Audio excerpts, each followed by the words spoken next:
Hi guys, welcome to my channel Radha's world. ఎలా ఉన్నారండి? బాగున్నారా? ఈరోజు మనం చికెన్ దమ్ బిర్యానీ చేసుకుందామండి. ముందుగా 2 కేజీల చికెన్ తీసుకున్నానండి. దానికి కావాల్సిన పదార్థాలు ఒక్కొక్కటి చెప్తా ఉంటాను. పట్ట, లవంగాలు, బిర్యానీ ఆకు, ఇలాచీ, సాజీరా, మరాఠీ మొగ్గ, కొంచెం కసూరి మెత్తి వేసుకున్నాం.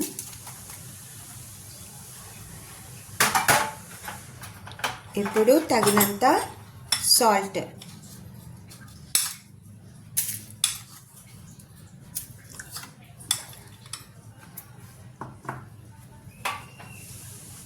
తగినంత కారం,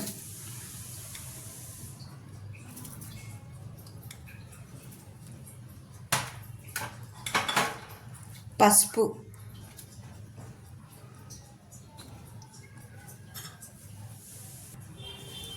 ధనియా జీలకర్ర పొడి 2 టేబుల్ స్పూన్ వేసానండి. అల్లం పేస్ట్, అల్లం వెల్లుల్లి ఫ్రెష్గా నూరుకుంది. 2 కేజీస్ కదా, తగినంత ఎక్కువ వేసుకోవాలండి. నేను 3 టేబుల్ స్పూన్స్ నిండా వేసాను. చాప్ చేసుకున్న పుదీనా,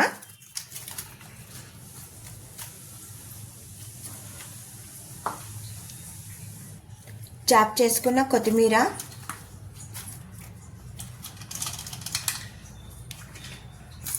ఫ్రైడ్ ఆనియన్స్ ఆయిల్లో వేపి పెట్టుకోవాలండి పక్కన, క్రిస్పీ రావాలి. ఇప్పుడు ముందుగా మసాలాలన్నీ కలిసేటట్టు కలుపుకోవాలి. ఉప్పు, కారం, పసుపు అన్నీ కలపాలి. ఇలా కలపాలండి. ముక్కకు పట్టేటట్టు మసాలాలన్నీ కలుపుకోవాలి.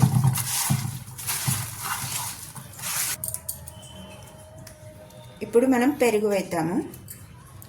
ఇవన్నీ కలిపి మసాలాలు కనీసం ఒక ½ అన్ అవర్ అన్నా నానబెడితే ముక్క కొంచెం బాగా వస్తుందండి. పెరుగు కొంచెం ఎక్కువే పడుతుందండి. 2 కేజీస్కి నేను ½ కిలో పెరుగు వేస్తున్నాను. ఇలా కలుపుకొని పెట్టుకోవాలండి. కాసేపు ఒక అరగంట ఫ్రిడ్జ్లో పెడితే ఇంకా బాగా మీకు ముక్క చిదిరిపోకుండా చక్కగా వస్తుందండి. ఫ్రిడ్జ్లోని వాళ్ళు బయట కూడా పెట్టుకోవచ్చు. ఇప్పుడు మనము ఎసరు పెట్టుకున్నామండి రైస్కి. బాస్మతి రైస్ ఆల్రెడీ నేను 1 అవర్ నానబెట్టుకున్నాను. ఇప్పుడు దీన్ని దమ్ బిర్యానీ కదా, మనం రైస్ బాయిల్ చేసుకోవాలి ఫస్ట్. దానికి కావాల్సిన మసాలా దినుసులు కూడా నేను చెప్తాను. పట్ట, లవంగాలు, ఇలాచి, మరాఠీ మొగ్గ, స్టార్ పువ్వు, కొంచెం బిర్యానీ పువ్వు వేసానండి. ఇప్పుడు ఇంకా అల్లం పేస్ట్ కూడా వేయాలి. ఒక 2 స్పూన్లు వేస్తున్నాను అల్లం పేస్ట్. రైస్కి కొంచెం పట్టాలండి మసాలా. తగినంత ఉప్పు వేసుకోవాలి. ఉప్పు కూడా కొంచెం ఎక్కువే ఉండాలండి. సముద్రం లాగా కొంచెం ఉప్పగా ఉండాలి. రైస్కి పట్టాలి కదా ఉప్పు. ఇలా తెల్లనివ్వాలండి వాటర్. కొంచెము ఆయిల్ వేసుకోవాలి, ఎందుకంటే అన్నం కొంచెం పుల్లలు పుల్లలుగా పొడిగా వస్తుంది. కొంచెం ఒక ఆయిల్లోకి మరగాలి. ఇప్పుడు కొంచెం పచ్చిమిర్చి కూడా వేసుకుందామండి.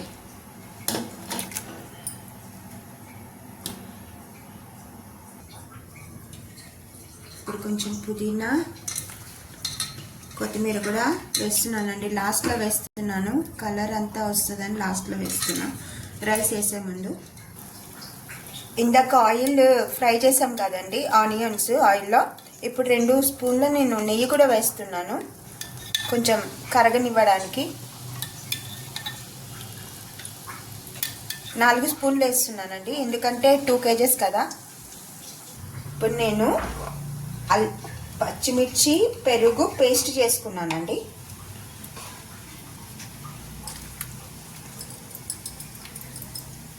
ఇంకా నిమ్మరసం కూడా వేస్తున్నాను.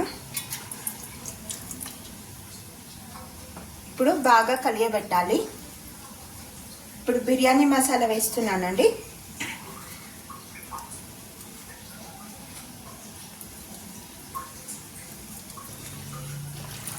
ఇప్పుడు కలియబెట్టాలండి ఒకసారి. ఇప్పుడు రైస్ కూడా మనకి ఎసరు వచ్చిందండి, మరుగుతున్నాయి. నెయ్యి నూనె కాచింది వేస్తున్నానండి.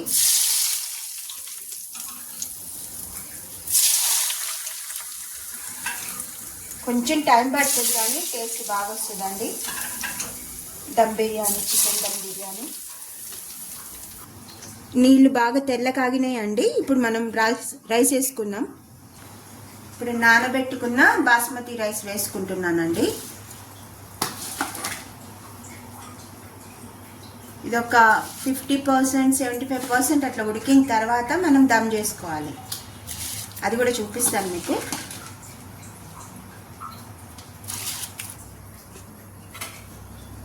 లెగ్ పీసులు అన్నీ సైడ్కి పెట్టుకోవాలండి. చెస్ట్ పీసులు మధ్యలో పెట్టుకోవాలి, ఎందుకంటే లెగ్ పీసులు సైడ్కి పెట్టుకుంటే చిదరవు. పోద్దాము, ఉడకాలి కదా మనం చికెన్. బిర్యానీ మరగపెట్టుకున్న నీళ్ళు వేస్తున్నాము.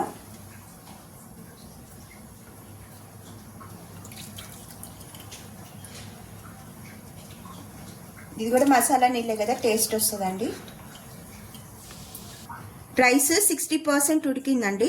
ఇలా ఉడికితే సరిపోతుందండి, లేకపోతే మళ్ళీ చిదిరిపోతుంది. ఇప్పుడు ఇట్లా సదురుకోవాలి రైస్.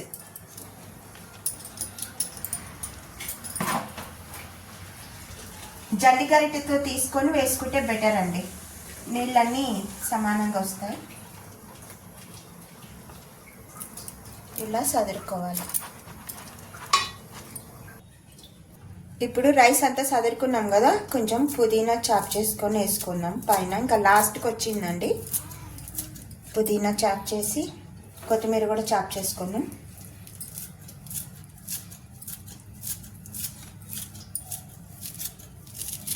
సన్న ఇట్లా సదురుకోవాలి నీట్గా. ఇంకా దీంట్లో కలర్స్ కూడా వేసుకోవచ్చు, పాలల్లో కలిపి వేస్తారు, కానీ నేను వేయట్లేదండి. అన్ని కలర్స్ డిసీజెస్ వస్తాయండి, నేనేం వేయట్లేదు కలర్స్. ఇంకా నెయ్యి నూనె మనం కాచుకున్నాం కదా, అది లాస్ట్లో వేస్తున్నానండి ఇట్లా.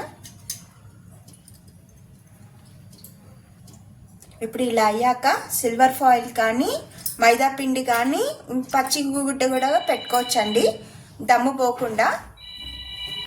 ఇప్పుడు సిల్వర్ ఫాయిల్తో ఇలా పెట్టుకోవాలండి. తర్వాత మూత పెట్టాలి. తర్వాత మనం బరువు పెట్టాలండి దీని మీద, ఆవిరిపోకుండా. ఇప్పుడు దీన్ని 15 minutesలో మనం హైలో పెట్టుకున్నాము. తర్వాత 5 minutesలో సిమ్లో పెట్టుకొని దమ్ అయిపోతుందండి చికెన్ బిర్యానీ. ఇలా దమ్ము బయటకు వస్తుందండి, ఇలా రావాలి. 15 నిమిషాలు అయిపోయింది, అయ్యిందండి. ఇప్పుడు మూత తీస్తున్నానండి. Silver foil తీస్తున్నానండి.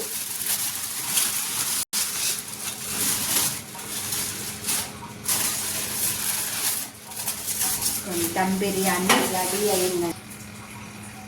ఇప్పుడు కలుపుదామండి గరిటతో, కింద నుంచి తీద్దాము. చూడండి పుల్లలుగా ఎలా వచ్చిందో రైస్. చాలా టేస్టీ ఉంటుందండి. కిందంతా దమ్ అయింది చికెన్. ఇగోండి మసాలాగా చక్కగా కలర్ఫుల్గా వచ్చింది. చూడండి ముక్క చూసారా, విడిపోకుండా ఎలా వచ్చిందో.